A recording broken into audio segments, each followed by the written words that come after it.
Terungkap kantor Perdana Menteri Israel Benjamin Netanyahu di Kiryat Tel Aviv mengalami kerusakan parah. Hal itu akibat gempuran rudal dan drone Iran saat perang 12 hari. Dikutip dari Al-Mayadeen, kantor tersebut tidak dapat digunakan selama 4 bulan. Pasalnya kerusakan yang parah membutuhkan waktu untuk melakukan renovasi yang ekstensif. Oleh sebab itu, kantor dan biro Perdana Menteri Israel pun telah dievakuasi dan dikosongkan dari para pegawai.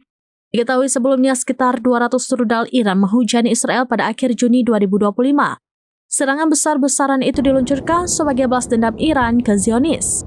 Ratusan rudal Iran berhasil menembus sistem pertahanan udara Israel yang juga menghancurkan kantor Netanyahu. Iran mengklaim bahwa targetnya bukanlah wilayah sipil. Namun media Israel menyebut rudal-rudal Iran mendarat ke kompleks Kiryat. Adapun kompleks ini memiliki Kementerian Keamanan Israel yang juga dikenal sebagai Pentagon Israel.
Download Tribun X sekarang, menghadirkan lokal menjadi Indonesia.